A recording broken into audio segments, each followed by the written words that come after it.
Hey folks, welcome back. We are going to continue with our VAWA quarantine conversations with Virginia college coaches.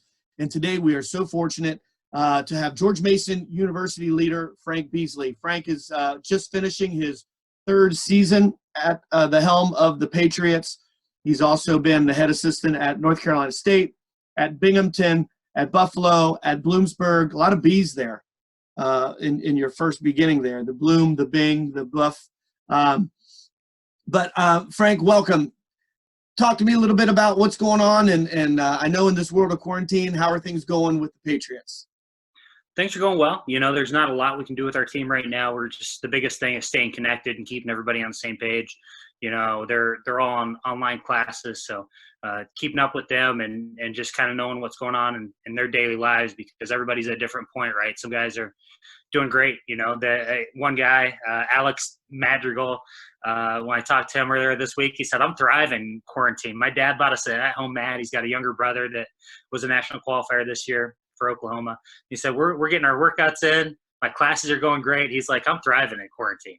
And then, you know, you got other guys that, you know, have family members that have it, or you have guys that, you know, are just, they don't typically take online classes because that's not a great structure for them. And so maybe it's a little bit more of a struggle for them, but everybody's at a different point in where they're at. And, you know, the biggest thing for us right now is we got a really close, tight knit team, and keeping them tight knit through this distance, which is presented some challenges, but it's been pretty cool to find some unique opportunities to keep them connected and engage with each other and keep that close-knit community. So it's been really good. I think, you know, as a staff, we're growing because we're learning new ways to connect with these guys and to stay in touch and to, you know, when they're not in our office every day, it's different, you know, and so virtually connecting and making sure we're on the phone with each other all the time and video calls and stuff. It's been good because we're continuing to grow as a team and a staff, even through not seeing each other. Cool. Well, yesterday we had the opportunity to get on a call with the alumni. We did a little alumni, you know, fun little happy hour, and we spent some time, and you got a view of the culture from the 90s, in the 80s and 90s. Now, when you're going in and creating a culture, tell me a little bit about that, the George Mason culture, the being uncommon culture that you have put together since you have been in Fairfax. Yeah. So, you know, the be uncommon, that's our motto. And that's kind of, you know, what does that mean? That is, you know, doing all the little things most people aren't willing to do. It's cutting out distractions. It's going above and beyond, doing a little extra, trying to stand out in every way we can, and ultimately set these guys up to be the best people they can be. So there's a lot of things that go into that, but, you know, it starts with the kind of kid we have in our program. It's the character and the work ethic, the attitude of the guys in our program. And a huge part of that is, you know, we got to have the right fit. You know, it's a big part of it for us here because we're doing something a little different than a lot of places. And you know, we kind of have our niche of, you know, people are really, really focused on school and wrestling. You know, I think our training has been great. Every year it's intensified and picking up. And I like where we're at as a team. Obviously, you want to keep adding to that, and we'll probably get into that. But, you know, we're continuing to add. But yeah, I mean, I like where we're at. We have a zero tolerance policy on drugs and alcohol. It's, you know, it's not that there's anything wrong with having, you know, a beer with dinner or something, but these guys, you know, college wrestlers are known to be of excess. So we try to eliminate those distractions so that, you know, it's that they don't get one and then, you know, I say a 6 or 12 or 30, like, can happen, right? And so we try to eliminate that right off the bat, where, hey, they got a short window to do something really special in the sport of wrestling, and ultimately set them up for the rest of their life and start their career, you know, in 5 years or whatnot. So we eliminate those distractions as much as possible, and so that's why we have the zero tolerance. You know, and so from there, it's just all our guys are bought into that, and we kind of hit them in the face with that in the recruiting process, and some guys like that. And some guys don't, and it can narrow our list pretty quickly, which I think is good, because then we're not wasting a lot of time talking and chasing kids that aren't bought into that. And then, you know, through the visit process and stuff, hopefully they see that same side from our guys. I think they get that same view from our guys that, you know, we're pretty serious about what we do. And it's not just wrestling.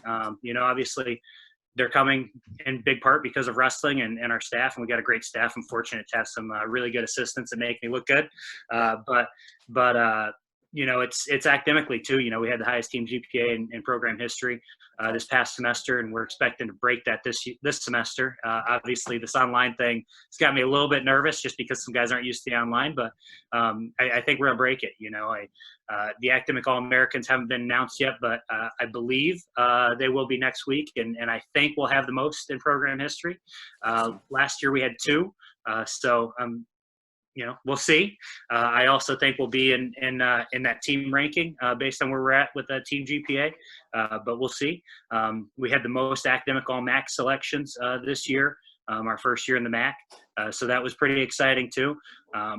So academically things are on track. We want all of our guys to get their masters in their 5 years here. If they're on a red shirt. If they don't red shirt, then obviously, it'd just be the 4-year degree. But, when they come in, we set them up and put them on track to get their master's, because at the end of the day, they got to be able to get a great job. And, as this area is one of the, maybe the best place, I'm biased, in the country to get a job. But, this is the center for industry. This is the center for, of everything happening in the world, with DC being 15 miles away. So, we're very fortunate. We got some great alumni in the area too that sometimes can help and get us in with some different internships and jobs and stuff like that over the summer and get us connected. But it's a all encompassing thing about being common. It's academically, it's socially, it's the way you have relationships with your teammates and your family and your coaches, and that's a big part that gets overlooked a lot, I think, in the recruiting process, because most 18-year-old kids don't really understand what that is. But I think if you talk to guys on our team, we got a great relationship with them as a staff and a team. Obviously there is a separation in that we are their coach, so it's not just like, hey, we're buddies.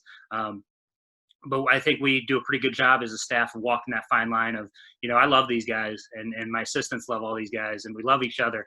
But we're also hard on them, and we hold them accountable and they know they can't, screw around and mess up. It's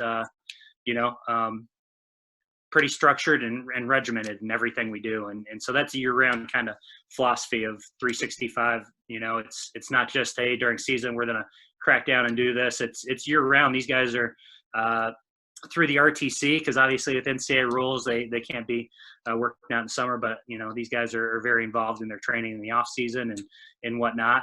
And they're very structured in what they do. And that's year-round, it's that relationship continues and we keep building. Awesome. And, being a mid-major and being in the MAC, it can be a tough thing. Not having as many scholarships as some other programs can be a tough thing. And, when you are looking for a recruit, you talked a lot about what you already have and your policies you put in place. But when you're looking for a recruit, what are some things that, are some specific pillars or some specific things that, when you're beating the bushes, and I'll tell you, I'm around wrestling a lot. I'm around the country. I'm around the world. I don't think there's ever been a place that I've been that you haven't been recruiting kids and working really hard to get those kids, whatever program you are. And now that you're in Fairfax, hit on a couple of really specific things that maybe you're looking for. Yeah. And I know you said, hey, we got challenges, not having maybe every resource in the book, whatever, but every program's got their own challenges, and we've got a lot of opportunities and unique advantages here too. So, I don't want to understate that and say, well, we don't have this or don't have that. I've been doing a lot of reading during this quarantine, and I think it's more of a we're going to focus on the things that we do have. And so we're really excited about what we have with the recruiting process. There's a lot that goes into that. The most important thing is fit, right? We got to get along with the guys that we're recruiting. We got to like them and want to be around them every day. And our guys on our team got to want to be around them every day, because we're always together. And so it's really important that we all like each other. There's not a guy on the team who I'm like, I don't want to go hang out with that guy and coach him. I don't want to go do an individual with him. That would be torturous for him and me both. So, a big part of it's fit. We got to like each other. They got to be bought into the lifestyle. That's huge, because that's a very, very quick deterrent, a very quick, like, they're not going to make it no matter how good they are. It doesn't matter. I got rid of, a lot of the starters. I got rid of my first year because not everybody was bought into what we were doing, which is fine. But, it didn't matter how good they were. It's a matter of having the right people here. When you get 30 people moving in the same direction, good things are going to happen. When you get one or two that are off course, they start bringing down another 3 or 4 with them, and then that just multiplies through the team. So that fit's important. The lifestyle is important. Academically, we're trying to do something that's never been done here before, right? We're trying to raise that bar with what we've done academically. And I personally, I don't really relate to guys that aren't motivated academically, because big picture, they got to be able to be employed and have a job. And that's something that I think is really important. My background and I went to school to be a teacher and a coach. Obviously, I'm very fortunate that I didn't have to do the teaching, because you were an English major, right? You were an English major at Bloom? English ed. And you were an academic All-American as well, right? Yeah. So yeah, I got my master's in curriculum instruction, and that was kind of my fallback plan if this whole coaching thing didn't work out. Thank God it did. But I'm a big believer in education, and I think that kind of goes back for me. My parents pushed education. When I was growing up, I was a terrible student when I was young, and I got into wrestling. My parents got me into wrestling, so they needed to find something to get me passionate about, and it totally changed around my outlook on school and academics, and ever since then, I kind of saw the bigger picture of what that meant and what it could do for me. And so that's a really important piece for me in the recruiting aspect is, we don't recruit a bunch of guys that, well, if they can get in, we want to recruit them. It's like, well, that's create problems if they're not motivated. They got to be highly motivated in that area too.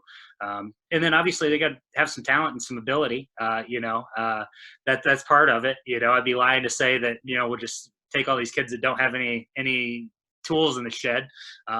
That's part of it. There's certain things that we like and certain things, me personally, that I like and I prefer, if all else is equal, and looking at kids' wrestling style and stuff like that. And I can get into that if you want me to, but I will. But no, I mean, they got to have some ability, and we got to see, some paths for them to be able to, win at a high level. And the thing can be challenging is what's their ceiling, what kind of growth potential do we think they have? And so when we sit down as a staff and talk about recruiting, every single guy we talk about, it's, not how good are they right now today? Where are they at? What do they want? What's their ranking? And when I hired the guys in my staff and we first started talking recruiting, that's kind of where it would go. And I'd be like, no, I really don't give a crap what he's ranked, how many state titles he's won, what he's done right now. Where can he be in 4 or 5 years? Where can he be in, if he's a junior, 6 years, where can he be his first year in our program, and where can he be in his 5th year in our program? Because that's, it's all about the long term. And so we look at that and we evaluate that. And so now when we sit down and talk about it, nobody on my staff ever talks about, well, he's won this and he's ranked this. They talk about, this is what I see his ceiling to be. This is where I think we can get him to be, how good we can get him to be. And so that's a huge part of it. We got to see growth potential there. For me personally, and this isn't a disqualifier, but, I was a guy who was, when I was competing, I was kind of long and lanky, and I like to be on top. Right. And so if everything else is equal, I prefer the guys who are good on top, because that's, that's what wrestling's about, turning and pinning. As you see the last couple of years, we've had guys in the top 10 in the country in pins and in Tech Falls. Alex Madrigal won the Tech Fall Award this year, for the country. But that's something that, I look for, I do. I mean, if two guys are similar, if one guy's a little bit better, but one guy's got more growth potential on top, I'm like, let's get this guy who's good on top and let's go after him, because for me personally, I mean, obviously that's what I really like. Now, my staff's all different. Everybody brings different aspects to the program of what they can teach and what they're good at and whatnot. But for me, one thing that I told these guys when I first took the job, my first meeting with the team here, is that we're going to be known to wrestle hard, score points, and be good on top. And I think we've been doing that, and we've gotten a lot of pins and a lot of Tech Falls, and, that's definitely saved us in some duels. And, at the end of the day, we want to be exciting too, right? And, there's not much more exciting than going out and pinning a guy or, turning them a couple times. So to me, I know some people like just wrestling on their feet, but that's an important piece, and we spend a lot of time there. But I personally love being on top and pinning somebody and torturing somebody there. So I do. I look for that, and I like it when people wrestle hard. Obviously, leg attacks are an important thing, but top is a differentiator for me. Very cool. So we talked about their culture. We talked about the strength of the university. We talked about your culture. So now I want to ask you I'm a high school coach. I was a college wrestler, and we're going to have a lot of coaches looking at this. And, you talked about who you recruit. What can we be doing better as coaches, whether it be Virginia or nationwide, as high school coaches, to get our kids to the next level, to make sure that they're getting that opportunity to be in a program like George Mason anywhere? Yeah. Well, first and foremost, academically, you wouldn't believe how many kids reach out to me or coaches about this kid who's a diamond in the rough, or this kid who's, won this and that and that. And he's really good, or whatever it is. And they're like, well, the only thing is academically, they slacked off their first 2 years, 3 years. And it's like, sometimes they can rectify it and have time to figure it out. But so many times that just eliminates so many kids, for our program, because there is a pretty high academic standard here. We can't just get anybody in, and we wouldn't want to. That can also open doors for them at other places. I've talked to a lot of kids this year in that situation, and, I try to, give them options with junior colleges and other schools and stuff like that, because, you want them to have the opportunity to go on and do something, even if it isn't here. But that's one of the biggest disqualifiers that I get right off the bat. Another one is, just exposure, getting them to different tournaments and stuff. And that doesn't mean they have to go to Fargo, because that can be very expensive. It's great. I love Fargo. I love going out there for the tournament. High school nationals, it's, obviously it's in-state here for us. So sometimes that one's easier, but there's a lot of really good tournaments during season, out of season. It's just getting them exposure at some of those different tournaments. And it doesn't mean they have to go out and win it and place in it, but sometimes they'll knock off somebody who's, had some pretty good results, and they'll catch our eye because maybe we're looking at somebody and this kid beats them, and so just, and like I said, there's a ton of great tournaments. I know you take your team to, 5 or 6 tournaments that we go at and recruit during the season, and then off season, there's, a national tournament just about every weekend when we're outside of the quarantine. So there's a lot of opportunities out there. They don't have to hit everything, but it is important to go out and get some exposure. And that could be a money suck. So I'm also, I understand that. But if they can pick 1 or 2 that maybe is closer or easier to get to or something like that, it helps. I mean, I go back to a guy like Tariq Wilson. He really didn't hit any national tournaments until his senior year. The only thing he went to was Disney duels. And nobody was hardly recruiting him. It was, when I was at NC State, it was us and Duke. And let me tell you how he got on the radar at both places. Jacob Casper took him to Disney duels, put a team together with his local community of people, and he called me and said, this kid's really good. He trains hard. I really like him. I think he's going to do well. I was like, awesome. We'll watch him. I watched him down there, and he had a pretty darn good tournament. And because of his Disney duels, and most coaches didn't look through every single duel result, they didn't know. And so, that was his opportunity, and that's what put him on our radar. And thanks to Jacob, we were able to get him there, and he's had some pretty good results. And, obviously Duke recruited him as well, and we were fortunate to get him. But then his senior year, he went to Super 32 and was in the placing round. I think he was up 8-2.